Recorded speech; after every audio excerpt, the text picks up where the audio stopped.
Oiê, meu nome é Sabrina Betém e nós estamos no nosso dia 315 da jornada Leia a Bíblia inteira em um ano comigo. Hoje vamos ler Atos capítulos de número 1 ao 4. Então, se você ainda não é inscrito, já se inscreve aqui no canal, deixa seu like e compartilha essa playlist com os seus amigos. Vamos então para mais um início de um livro, o livro de Atos dos Apóstolos. Vamos começar então no capítulo 1, que diz assim: Escrevi o primeiro livro, ó Teófilo, relatando todas as coisas que Jesus começou a fazer e a ensinar, até o dia em que foi elevado às alturas, depois de haver dado mandamentos por meio do Espírito Santo aos apóstolos que tinha escolhido.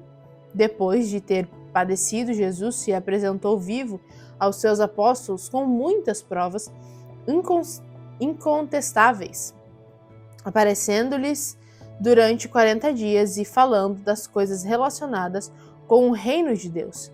E comendo com eles, deu-lhes esta ordem: não se afastem de Jerusalém, mas esperem a promessa do Pai, a qual vocês ouviram falar de mim. Porque João, na verdade, batizou com água, mas vocês serão batizados com o Espírito Santo dentro de poucos dias. Então, os que estavam reunidos com Jesus lhe perguntaram: será este o tempo em que o Senhor irá restaurar o reino a Israel? Jesus respondeu: não cabe a vocês conhecer tempos ou épocas, mas que o Pai fixou pela sua própria autoridade. Mas vocês receberão poder ao descer sobre vocês o Espírito Santo, e serão minhas testemunhas, tanto em Jerusalém como em toda a Judéia e Samaria e até os confins da terra. Depois de ter dito isso, Jesus foi elevado às alturas, à vista deles, e uma nuvem o encobriu dos seus olhos, e estando eles com os olhos fixos no céu, enquanto Jesus subia, eis que 2 homens vestidos de branco se puseram ao lado deles e lhes disseram: homens da Galileia, por que vocês estão olhando para as alturas? Esse Jesus que foi levado no meio de vocês para o céu virá do mundo como vocês o viram subir. Então os apóstolos voltaram do Monte das Oliveiras para Jerusalém. A distância até a cidade é de cerca de 1 quilômetro. Quando entraram na cidade, subiram para o cenáculo, onde se reuniam Pedro, João, Tiago, André, Filipe, Tomé, Bartolomeu, Mateus, Tiago, filho de Alfeu, Simão o Zelote e Judas, filho de Tiago. Todos esses perseveravam unânimes em oração, com as mulheres, com Maria, mãe de Jesus, e com os irmãos dele. Naqueles dias, Pedro se levantou no meio dos irmãos, que formavam um grupo de mais ou menos 120 pessoas, e disse: irmãos, era necessário que se cumprisse a escritura que o Espírito Santo predisse pela boca de Davi a respeito de Judas, que foi o guia daqueles que prenderam Jesus. Ele era um dos nossos e teve parte neste ministério. Ora, este homem adquiriu um campo com o preço da iniquidade e caindo de cabeça, rompeu-se pelo meio, e todos os seus intestinos se derramaram. Isto chegou ao conhecimento de todos os moradores de Jerusalém, de maneira que em sua própria língua esse campo era chamado Aceldama, isso é, campo de sangue. E Pedro continuou: porque está escrito no livro dos Salmos: fique deserta a sua morada, e não haja quem nela habite, e que outro tome o seu encargo. Portanto, é necessário que dos homens, que dos acampamentos, todo o tempo em que o Senhor Jesus andou entre nós, começando no batismo de João, até o dia em que foi tirado do nosso meio e levado às alturas, um destes se torne testemunha conosco de sua ressurreição. Então propuseram 2, José, chamado Barsabás, também conhecido como Justo, e Matias. E orando disseram: Tu, Senhor, que concedes o coração de todos, revela-nos qual dos 2 escolhestes, para preencher a vaga neste ministério e apostolado, do qual Judas se desviou, indo para o seu próprio lugar. Depois fizeram um sorteio e a sorte caiu sobre Matias, que foi acrescentado ao grupo dos 11 discípulos. Capítulo de número 2. Ao cumprir-se o dia de Pentecostes, estavam todos reunidos no mesmo lugar. De repente, veio do céu um som, como de um vento impetuoso, e encheu toda a casa onde estavam sentados, e apareceram distribuídas entre eles línguas como de fogo, as quais pousaram sobre cada um deles. Todos ficaram cheios do Espírito e começaram a falar em outras línguas, segundo o Espírito lhes concedia que falassem. Estavam morando em Jerusalém, judeus, homens piedosos vindos de todas as nações debaixo do céu. Assim, quando se fez ouvir aquela voz, afluiu a multidão, que foi tomada de perplexidade, porque cada um os ouvia falar na sua própria língua. Estavam atônitos e se admiravam, dizendo: Vejam, não são galileus todos estes que aí estão falando? Então, como os ouvimos falar, cada um em nossa própria língua materna, somos partos, medos, elamitas e os naturais da Mesopotâmia, Judéia, Capadócia, Ponto e Ásia, da Frígida, da Panfilha, do Egito, das regiões da Líbia, das imediações de Cirene e romanos que aqui residem, tanto judeus como prosélitos, cretenses e árabes. Como os ouvimos falar sobre as grandezas de Deus em nossas próprias línguas? Todos atônitos e perplexos perguntavam uns aos outros: O que será que isso quer dizer? Outros, porém, zombando, diziam: Estão bêbados. Então Pedro se levantou, junto com os 11, e erguendo a voz, dirigiu-se à multidão nestes termos: Homens da Judéia e todos vocês que moram em Jerusalém, tomem conhecimento disto e prestem atenção no que vou dizer. Estes homens não estão bêbados, como vocês estão pensando, porque são apenas 9 horas da manhã. Mas o que está acontecendo é o que foi dito por meio do profeta Joel. E acontecerá nos últimos dias, diz Deus, que derramarei o meu espírito sobre toda a humanidade. Os filhos e as filhas de vocês profetizarão. Os seus jovens terão visões. Os seus velhos sonharão. Até sobre os meus servos e sobre as minhas servas derramarei o meu espírito naqueles dias, e profetizarão. Mostrarei prodígios em cima do céu e sinais embaixo da terra, sangue, fogo e nuvens de fumaça. O sol se transformará em trevas e a lua em sangue, antes que venha o grande e glorioso dia do Senhor. E acontecerá que todo aquele que invocar o nome do Senhor será salvo. Israelitas, escutem o que vou dizer. Jesus, o Nazareno, homem aprovado por Deus diante de vocês, com milagres, prodígios e sinais, os quais o próprio Deus realizou entre vocês por meio dele, como vocês mesmos sabem, e este entregue conforme o plano determinado e a presciência de Deus, vocês mataram, crucificaram por meio de homens maus. Porém, Deus o ressuscitou, livrando-o da agonia da morte, porque não era possível que fosse retido por ela. Porque Davi fala a respeito dele, dizendo: Eu sempre vi o Senhor diante de mim, porque ele está à minha direita, para que eu não seja abalado. Por isso o meu coração se alegra, a minha língua exulta. Além disso também, a minha própria carne repousará em esperança, porque não deixarás a minha alma na morte, nem permitirás que o teu santo venha a corrupção. Fizeste-me conhecer os caminhos da vida e me encherás de alegria na tua presença. Irmãos, permitam-me falar-lhes claramente a respeito do patriarca Davi. Ele morreu e foi sepultado, e o seu túmulo permanece entre nós até hoje.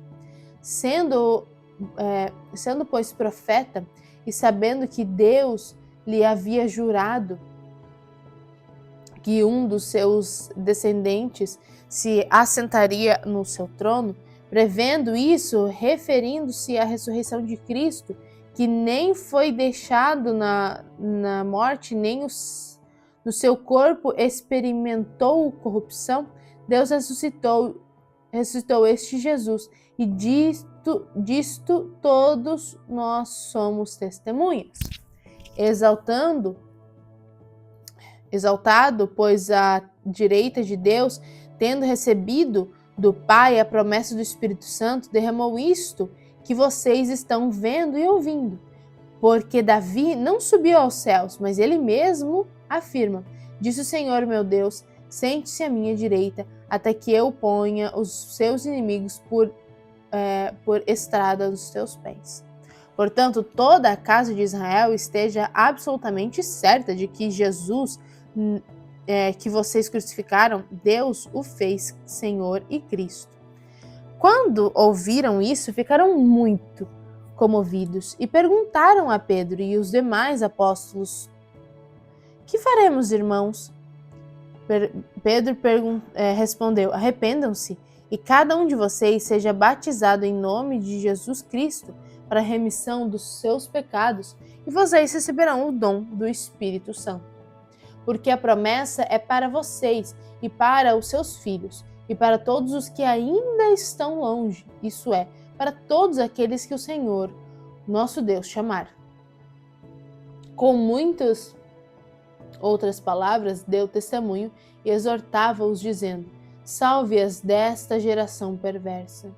Então, os que aceitavam a palavra de Pedro foram batizados, havendo um acréscimo naquele dia de quase 3.000 pessoas. E perseveravam na doutrina dos apóstolos, e na comunhão, e no partir do pão, e nas orações. Em cada alma havia temor, e muitos prodígios e sinais eram feitos por meio dos apóstolos. Todos que criam estavam juntos e tinham tudo em comum. Vendiam suas propriedades e bens, distribuindo o poder entre todos, à medida em que alguém tinha necessidade. Diariamente preservavam unânimes no templo, partiam pão de casa em casa e tomavam as suas refeições com alegria singela de coração, louvando a Deus e contando com a simpatia de todo o povo. Enquanto isso, o Senhor lhe acrescentava dia a dia os que iam sendo salvos. Capítulo de número 3 agora. Pedro e João estavam se dirigindo ao templo para a oração das 15h. Estava sendo levado um homem coxo de nascença e diariamente era colocado à porta do templo, chamada Formosa, para pedir esmola aos que entravam. Quando ele viu Pedro e João que iam entrando no templo, pediu que lhes desse uma moeda. Pedro, fitando-o juntamente com João, disse: olhe para nós. Ele os olhava atentamente, esperando receber alguma coisa. Pedro, porém, lhe disse: não possuo nem prata nem ouro, mas o que eu tenho, isso lhe dou. Em nome de Jesus, o Nazareno, levante-se e ande. E pegando na mão direita do homem, ajudou-o a se levantar. Imediatamente seus pés e tornozelos se firmaram, e dando um salto ficou em pé, começou a andar e entrou com eles no templo, pulando e louvando a Deus. Todo o povo viu o homem andando e louvando a Deus, e reconheceram que ele era o mesmo que pedia esmolas sentado à praia formosa do templo, e ficavam muitos admirados e espantados com o que lhe tinham acontecido. Enquanto aquele homem ainda se mantinha ao lado de Pedro e João, todo o povo, perplexo, correu para junto deles no pórtico chamado de Salomão.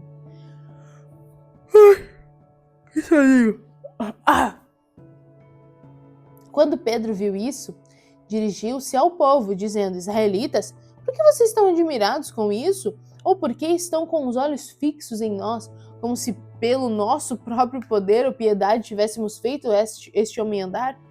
O Deus de Abraão, o Deus de Isaac, o Deus de Jacó, Deus nossos pais, glorificou o Senhor Jesus e a quem vocês traíram e negaram diante de Pilatos, quando este já havia decidido soltá-lo.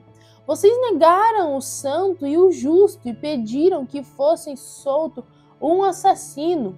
Vocês mataram o autor da vida, a quem Deus ressuscitou dentre os mortos, do que nós somos testemunhas.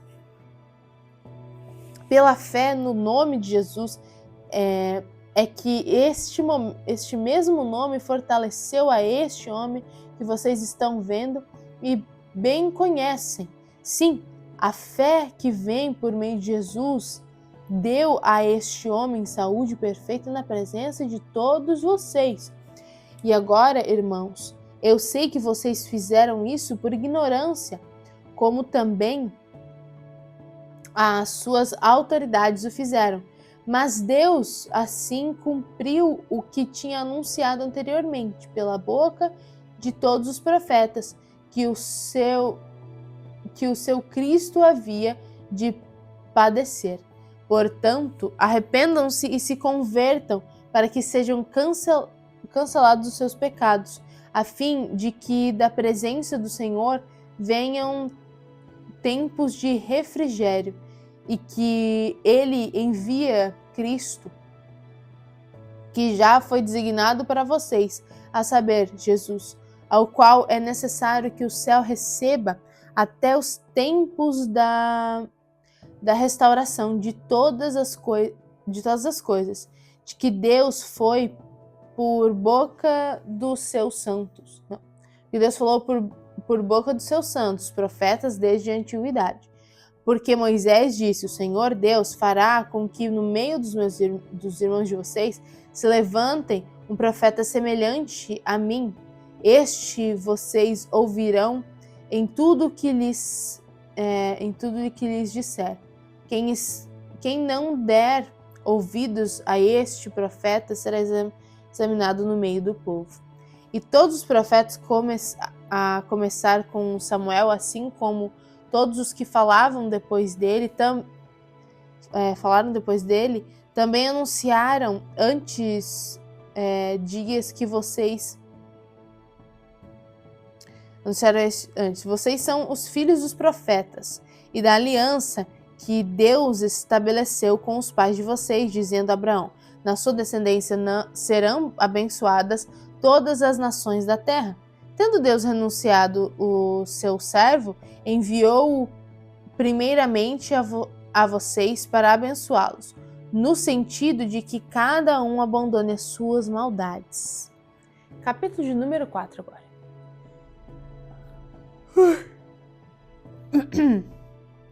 Enquanto Pedro e João ainda falavam ao povo, chegaram os sacerdotes, o capitão do templo e os saduceus, ressentidos porque os apóstolos estavam ensinando o povo e anunciando em Jesus a ressurreição dentre os mortos.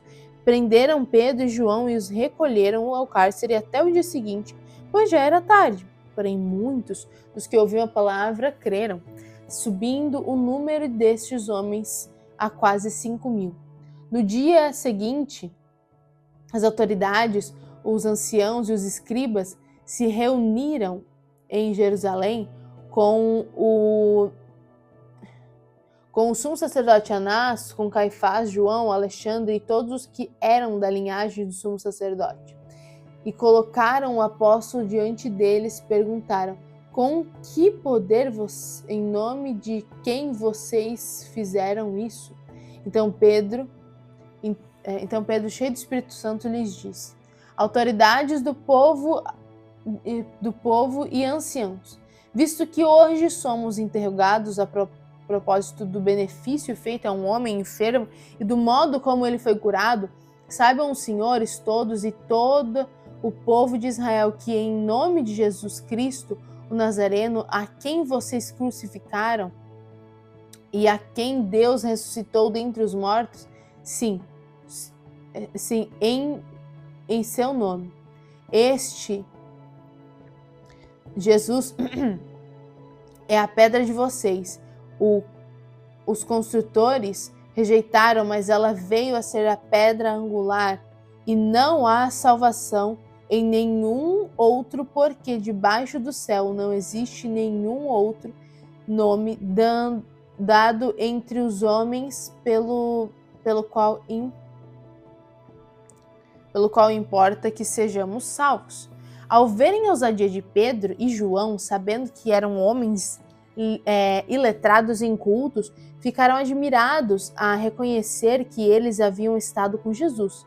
Vendo que o homem que havia sido curado estava com eles, nada tinha a dizer me perdi, sorry. Vendo que o homem que havia sido curado estava com eles, nada tinha a dizer em contrário. E mandando-os sair do sinédrio, discutiam entre si, dizendo: que faremos com este homem? Com estes homens? Pois todos os moradores de Jerusalém sabem de um sinal notório foi feito por eles, e não o podemos negar. Mas, para que não haja maior divulgação entre o povo, vamos ameaçá-los, para não falarem mais neste nome a quem quer que seja.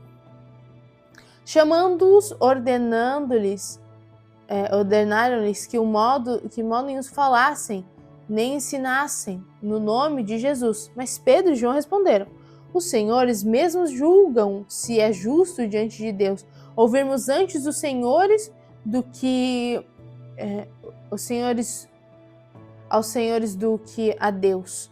Pois nós não podemos deixar de falar das coisas que vimos e ouvimos.